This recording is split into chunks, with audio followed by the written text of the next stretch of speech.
everybody. Today I'm going to talk to you about what I've been doing for the past 5 and 6 months. So I've been studying the dynamic functional connectivity of emotion regulation. So what I mean for emotion regulation, I mean the capacity of reinterpreting our emotions. So we see an emotional stimuli and we kind of reinterpret it in order to reduce the emotional content of these stimuli.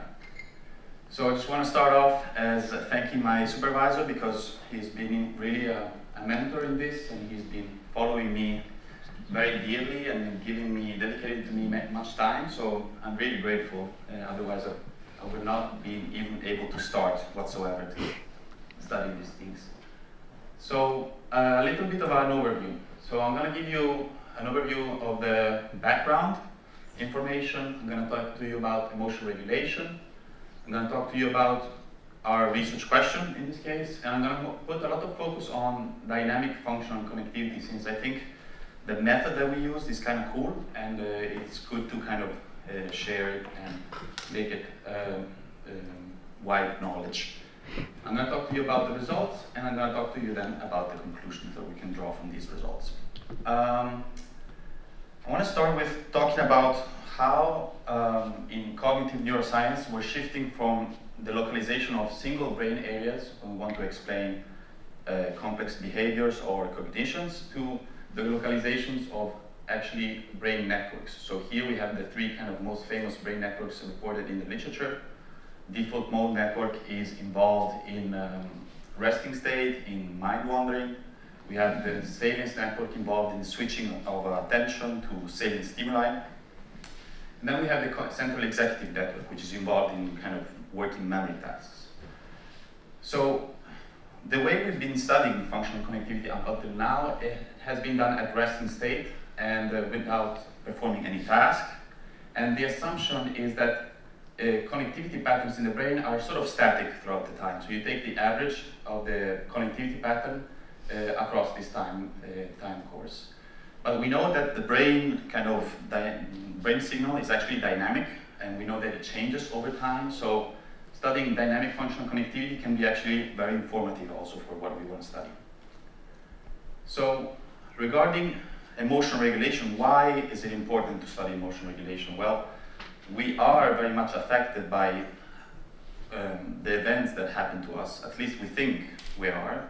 We are actually more affected by the interpretation we have of these events that happen to us. And if we kind of are able to understand how to regulate our emotion, how to reinterpret our stimuli, then we can kind of actually really improve our psychological well-being. We can kind of then improve our therapies and psychotherapies more in detail, and basically cure mental illnesses. Also because mental illnesses are very much the kind of the transdiagnostic kind of factor across multiple mental illnesses is the fact that they are not able to regulate their emotion. This is actually called emotion dysregulation. So how did we study emotion regulation? We had the emotion regulation task, in which basically you had a kind of an instruction to kind of either regulate their emotions or just attend them. Then you were shown pictures, and here I can give you some sort of an example. So we started with an instruction, then they had a fixation point. Then you had these emotional pictures, so you can kind of apply reinterpretation of these emotional pictures. Just say this spider is actually quite friendly. You can say this dog is actually catching a ball and not attacking me. So you kind of try to reduce the impact that these emotions have on you. So there were several dimensions of this task.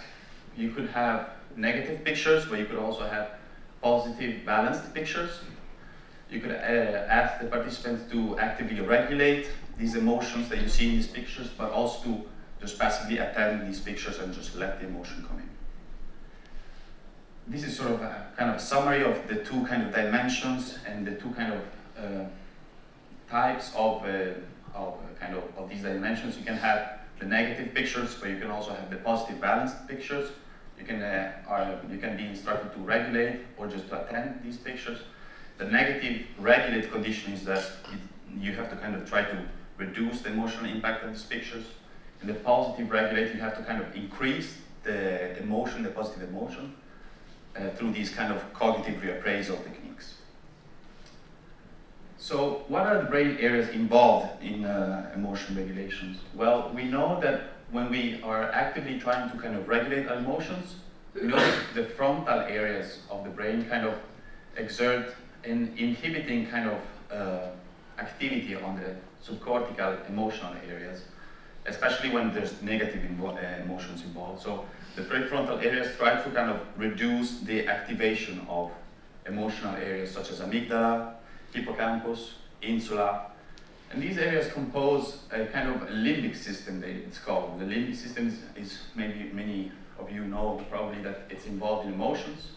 And this is kind of another picture showing you this kind of interaction between the frontal areas and the limbic area. Here in yellow you have the insula, in pink you have the amygdala, and all these kind of frontal areas that are involved in kind of emotion regulation. And we know this from lesion studies, functional MRI studies, and also neuroanatomical studies. So, our research question was therefore, since we know that there's this prefrontal involvement over the limbic system, is the functional connectivity between these two areas increased when we perform emotion regulation? In order to study this, we conducted a functional connectivity measure, you could say, a specific type of a functional connectivity measure. There are several. We used phase synchronization. Phase synchronization basically is based on the assumption that when two brain areas or brain activities oscillate at the same time, they are synchronized, then they are considered connected. So our hypothesis was indeed that when the prefrontal cortex oscillates together with the amygdala and the other limbic subcortical structures, they will be considered connected. Now, phase synchronization is a strong method also because the two brain areas do not necessarily have to be perfectly in sync. You see there can also be some sort of phase shift between the two brain signals, and they will, as long as the phase shift is consistent over time, the two brain areas will still be considered connected. What do we mean for brain signal in this case? I just want to remind you that when we're studying fMRI, you study kind of the flow of oxygenated blood in the brain. So when the brain area activity increases, there's more of an exchange of oxygenated from deoxygenated blood. And this is what you actually measure in the brain. You measure the fold response. So now suppose we have two brain signals. You have brain signal 1 and you have brain signal 2. These two brain signals, if we put them together, we can see that initially they're sort of in sync, then they go totally off sync, then maybe towards the end they go back in sync. So what we do in this case is we kind of apply signal processing techniques that basically allow us to isolate the phase of the brain signal. And the phase of the brain signal is basically the position of the wave at each point in time, and it can be expressed as an angle.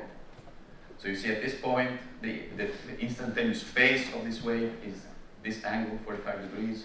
At this point is this other angle, and so on.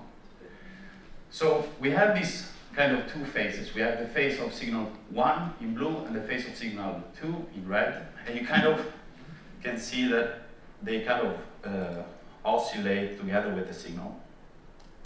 So what we do is that we take these two kind of brain signals, the two brain kind of, phase of the brain signal, and we conduct the phase difference. So we take basically phase of signal 1 minus phase of signal 2, and we take the difference between these two phases. The instantaneous differences, so the difference at each point in time. What we do then is that we have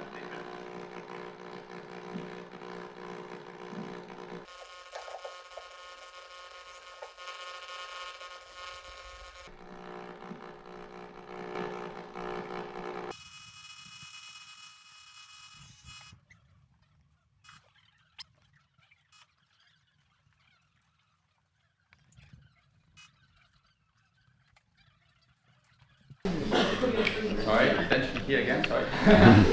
So, where were we? So we had the phase difference at each point in time, and you kind of see that if the two brain signals are kind of synchronized, the phase difference is going to be sort of similar. Because when they're perfectly synchronized, the phase difference is equal to 0. Now, so what we do is that we take this phase difference at each point in time, at each second, and we kind of, as I said just now, we kind of plot them these kind of in one big circle, and we see that these green dots are each phase difference at each second, and we kind of can infer that at these points in time, it's more synced, while in this other kind of situation, it's not at all in sync.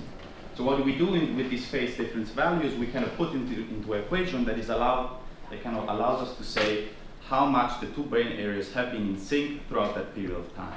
So you take these phase differences, you put it in this equation, and this R value is going to tell you how much these two brain areas have been in sync or not throughout that period of time. Here we found that an R value of 50 implies perfect synchronicity, while an R value of 0 implies total asynchronicity. So now I explained to you how I kind of achieved the degree of synchronicity between two brain areas. Let's try to talk about how we actually selected the two brain areas. What we did is that we ran an independent component analysis, and what an independent component analysis does is that kind of groups the voxels that behave similarly over time, and they put them into one component, and it kind of gives you a series of different components that are statistically independent from each other. So from these components, we kind of selected the ones that we liked the most for the purpose of our study. And we had, for example, these two components, the red one and the green one, that kind of remind us of the Salience network, and these kind of cover the area of the insula that I also showed you before. These other kind of two areas that we selected kind of loosely remind us of the central executive network. So you have this kind of frontal-parietal engagement of these two brain areas. If you put them together into one brain, you see that it sort of reminds us of the central executive network. So now, let's talk about our results. How are these two brain areas, the insula and the frontal-parietal areas, connected while we ask the participant to either regulate their emotions or just to kind of passively attempt these emotional pictures? So in this case, we compared the posterior insula with the right frontal-parietal areas, and we looked at how much they are connected. This is these two brain areas into the same kind of brain template. Just want to remind you of the two kind of conditions that we have, or like actually 4 conditions that we have in our kind of experimental paradigm. You have instruction, regulate, attend, and emotional variance of the pictures. What we found is that we kind of there was indeed a main effect of instruction, in the sense that kind of the two means of the attend condition and the regulate conditions are statistically different, and indeed with a p-value of 0.07 and a quite strong effect size. Here you can also see kind of the kind of means plotted of the regulate condition. It's clearly it really has a stronger degree of synchronicity compared to the attend condition. And when I mean degree of synchronicity here, I mean the R value, so that value that I showed you before, that 50 meant complete synchronicity. Here you can also see kind of the distribution of the data points. These are this is for one participant, this line that connects either the attend or the regulate condition. In orange you have the regulate condition, in green you have the just passively attend condition. And you see that also the kind of the distribution of the data points leads to a stronger degree, like a higher R value of synchronicity between these two brain areas, the posterior insula and the frontal-parietal areas. Now, if we compare the left frontal-parietal cortex with the posterior insula, we see a very similar pattern. So we see a kind of a main effect of instruction, and we see that the regulation condition really does lead to a higher degree of synchronicity, a stronger R value. And here as well, you see that kind of the regulate condition leads to a stronger degree of synchronicity compared to the attend condition. If we compare these two frontal-parietal areas with the anterior insula, so with the other component that we had of the insula, unfortunately we do not find a significant difference in this case, which is a pity, and I'm going to explain why in the kind of in the discussion part. If we compare also the left frontoparietal cortex, we see the same thing. So the p-value does not show a main effect of instruction, and also we can see this in the kind of table. So to conclude, we've seen that kind of, I just want you to remind you about our research question: does the prefrontal cortex increase its connectivity with the emotional subcortical areas of the limbic system during emotional regulation? And we do indeed find an increase of connectivity between the posterior insula and the right frontoparietal cortex, and with the left frontoparietal cortex as well. But we do not find a kind of increase in functional connectivity between the anterior insula and the frontoparietal areas. So to conclude, this is kind of what we found. We found that emotional regulation seems to increase the connectivity between bilateral frontoparietal areas and posterior insula. Now, how to kind of interpret these findings? We know that insula is involved in kind of interoception of our body, kind of the sensory inputs coming from our heart rate, from our respiratory system, kind of all converge into the insula. And we know that, for example, emotions have a strong body component. So when we're stressed, for example, we might feel a kind of weight on our chest that kind of does not allow us to breathe very properly. What is uncommon is that the kind of the brain area mostly involved in the emotion perception in our body is the actually anterior insula and not the posterior insula. So this is a bit of a pity, kind of in contrast with the literature. What we do find, however, is that we found in the literature that the two kind of brain areas, the posterior insula, the anterior insula, seem to be correlated with different networks from each other. So the two networks that the two posterior and anterior insula seem to kind of relate to are anti-correlated. So this is kind of more in support of our findings. And maybe other papers support the notion that the posterior insula is the one more involved in kind of gathering in sensorial input from our body, and then it sends it to the anterior insula. But this still needs to be kind of looked into. So we kind of uncovered more of what happens in our brain when we kind of regulate our emotions. We've seen this involvement of the posterior insula, so it's kind of food for thought for our kind of new therapeutic approaches. Maybe in a psychotherapeutic environment, maybe you want to invite the patient to more reflect upon their physical kind of sensations of emotions before and after this kind of psychotherapy session has been done, this kind of emotion regulation has been done, and see the difference.